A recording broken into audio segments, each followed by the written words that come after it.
This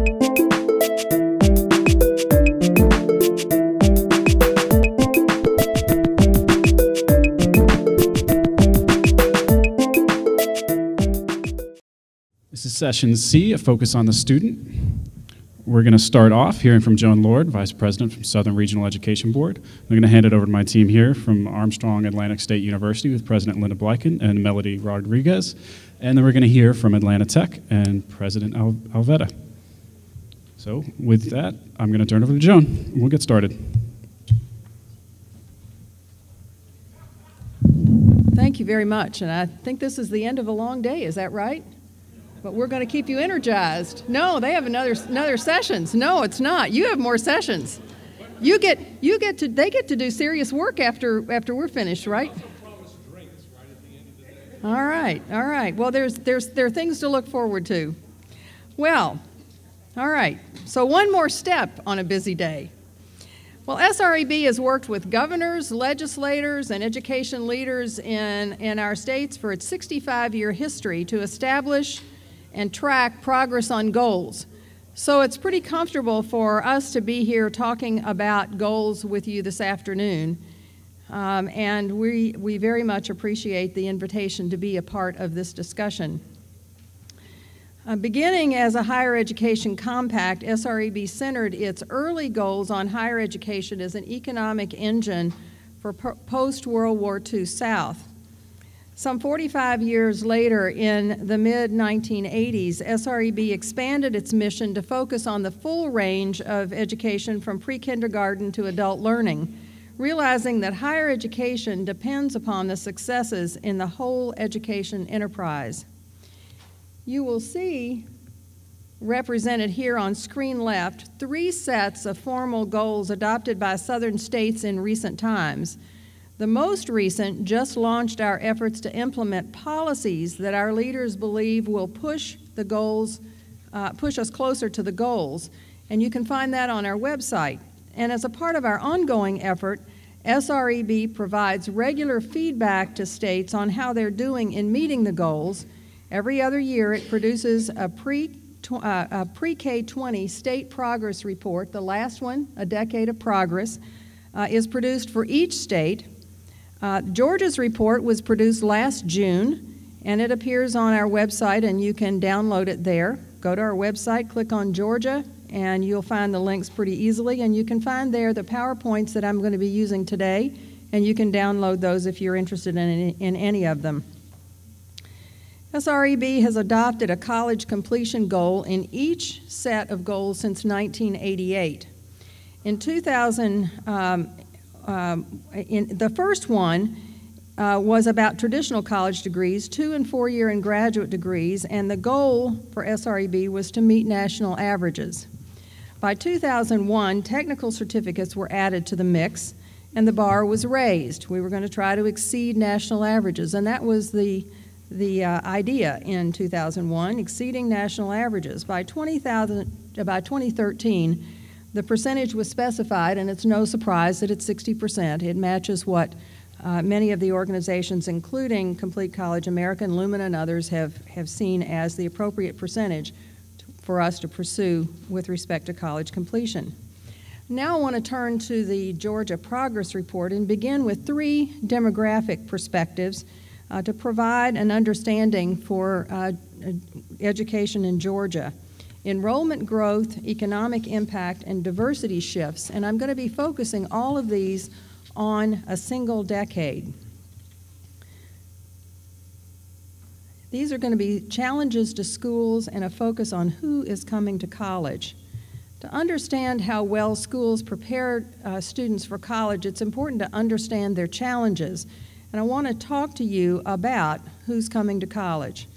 The region enrolled 11% more public pre-K children in 2009 than it did in 1999, and that's 1.8 million more students in 2008 than in 1999. Georgia's share of that growth was 244,000 public school children more during that period, a total enrollment in Georgia of 1.7 million. Now let me stop for a minute and focus on the 11% and the 5%. If you take SREB out of the nation's numbers, it would be 11% for SREB states and 2% for everybody else. And stack Georgia up against that, it's 17% for Georgia and 2% for the rest of the nation, not counting SREB states. So Georgia had phenomenal growth during this particular period. The growth alone, the 244,000, to put it in bulldog terms, is enough to fill Sanford Stadium how many times? Twice, with enough left over to fill Braves Stadium. That's just a lot of kids. Now, some of that is migration to Georgia from Louisiana after Katrina. Some of it is international refugee settlement. A little bit of it is that. Some resulted from other domestic immigration, and some resulted from just natural growth within the state. But you see that Georgia is expected to continue to grow faster than the nation over the next period of time represented on the screen. And given the state of the economy, especially at the end of the decade, it's not surprising that poverty among school-aged children increased. I want you to think about poverty. We had an interesting discussion about poverty in the last hour. Poverty in 2010 means about $22,000 in annual income for a family of 4. Think about that for your family. This 8 percentage point gain from 2000 to 2010 means 8 more children out of every 100 in Georgia lived in that circumstance over this period. And note that this was a faster growth rate than in the nation or the region. Now, during that same time, the SREB states and Georgia crossed the threshold of 50% in children from low-income families, and by 2010, Georgia had also hit the 60% threshold, with 6 in 10 children considered from low-income families, 14 more than in 2000. Low income is defined as 185% of poverty and makes children eligible for the National School Meals Program. It equates to about $40,800 in income for a family of 4. Now on to demographic shift, diversity. This image of Georgia's high school graduating class in 3 key years gives us a good picture of the changes the state has seen and is seeing in student diversity. Over the 20 years it depicts, we see the proportion of black students among graduates shown in blue, fluctuating some but remaining fairly stable, 32%, 36% in 2010, 34% in 2020. For Hispanic students shown in the green slices, we see a steady growth across each of the slices. Let's go back. Didn't mean to hit that button. Of white students showing here as burgundy, we see a decline in the proportion of the class across all 3 decades. And the other racial and ethnic groups taken together also grew. Note that the class of 2010 is your college, traditional college juniors today. If they had come straight through, they would be your college juniors today. And the class of 2020 represents the profile of today's 5th graders. So while these are set up as projections of what's to come as far as 2020 is concerned, they really do tell us something about what's already occurred in school enrollments. If we couple the overall growth in school enrollment with the changing proportions in graduating classes, we find that some groups shrink as a proportion of the class, but they don't shrink in absolute numbers. Note that white students lost proportion from the class of 2000 to the class of 2010, but they still continued to grow in numbers. Likewise, we saw that black students are projected to lose proportion from 2010 to 2020, but note here that they're not projected to lose in numbers. Hispanic students just continue to grow. By 2020, white students will lose both proportion and numbers. 2 points here. These numbers help point to the challenge our schools have faced in language diversity. Not only have Hispanic students' numbers and proportions increased, but so have the numbers of other racial and ethnic groups. And we know that if we're going to meet our educational goals, We need to ensure that all groups are doing well. And if we're trying to meet a goal that is predicated on percentage outcomes, we have to step up our efforts, particularly for groups that are growing in either numbers or proportions, particularly if these groups have historically not done as well academically in the past or have been inclined to not to pursue academic endeavors. So we have to pay attention to the groups that are changing in their proportions. And if we don't, or if our efforts are unsuccessful, this demographic picture tells us that the completion percentages will drop. The U.S. graduation rate and SREB rates are as close as they've been since we've had a standard measure to measure them, 1 point apart. As this average freshman graduation rate is calculated, it means that 75% of ninth graders in the region are estimated to graduate within 4 years. SREB states gained 8 points over the period, while the nation increased 5, and Georgia increased 11, more than twice the gain in the nation. But Georgia students still have a long ways to go if they're going to meet the gains that we need for college completion. A strong gain here was important, but clearly we need more. Georgia made this progress, these gains, over the course of several years. It doesn't happen all at once. We show the progress here dating back to 2006 with grade level progression data showing that students coming from the 9th grade in 2006 and moving to the 10th in 2007 moved progressively more successfully through the grades. But it is equally evident that more progress is needed. And if we had time to go back, we could see progress in the early grades, particularly in NAEP data, National Data of Student Achievement, which bodes well for years to come. Now here is some strong news for Georgia that builds on this significant high school graduation improvement. It appears that a rising percentage of recent high school graduates are going to college in Georgia and elsewhere, a rising number more than peers in earlier years. But we have to temper our excitement on this slide in Georgia. The curve is not quite as steep as it appears. During this period, many of the technical institutes became colleges. Their enrollment didn't count in this measure until they became colleges, and all of a sudden their entire enrollment, both certificate students and degree-seeking students, counted in the calculation all at once. So it makes their students look like net gain new students to Georgia's educational enterprise all at once.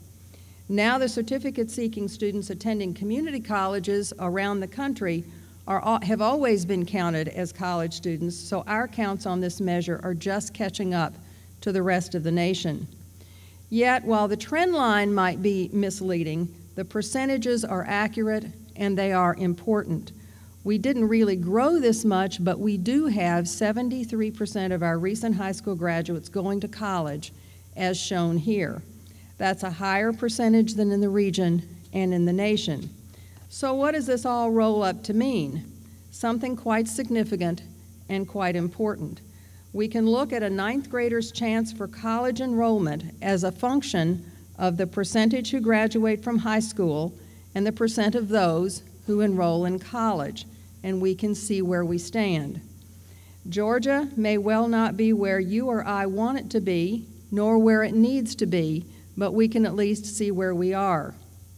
Georgia is at 50% in terms of a 9th grader's chance of enrollment. Now, 3 facts are evident here. Our 9th graders are tied with SREB states, the median for SREB states, 3 points off the high for the region, and 1 point shy of the national average. Even so, can we reach the 60% goal with a chance for college of 50%? Or even if we had Maryland's 53% chance for college, could we reach it? Well, you know the answer to that question as well as I do. But it's a question for the whole nation. We all have to step up.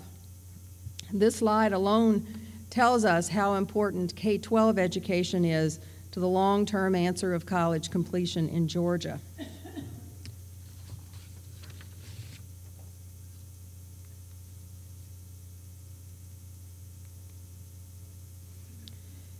We do see some good news in this slide. In the region, we see a slight uptick in the persistence at college going in the region. That's the rate that freshman students return to college for a second year. The first year of college is the toughest. We all know that if we've worked in college for any length of time. Getting students back for the second year is critical.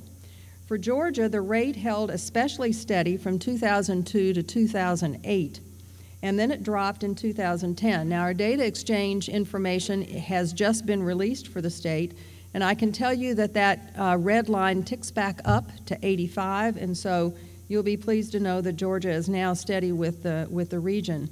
Now, this makes for an amazing trend for both the region and the state. Generally, when states broaden their access and include more students in college going than they have in the past, and have broadened that access, college readiness generally does not keep pace with that access, and persistence tends to tick down. So when we see here this steady line, and it is a high line, we know that that's a good sign. We've gone from 2,000 at 83 up to 85 over the course of a period of very high college going of recent high school graduates. So we're seeing more students going to college and more students making it. Now, the next numbers I'm going to show you are numbers that you have seen all morning. We'll work through them very quickly. They are numbers that let you know where you stand. At the last census, Georgia's had 36% of its working age adults with the associate's degree or above. The profile was similar to the regional and national profiles. Here is a bar that gives you the sense of where we are for bachelor's degrees. You've already seen those numbers this morning. Focusing on the 36%, you know that we have 3.3 million working age adults without these degrees, and many of these are the target of your return to college campaign. And of course, we still have to figure in where the certificate students will fit in and what percentage we will have of them toward the 60% goal.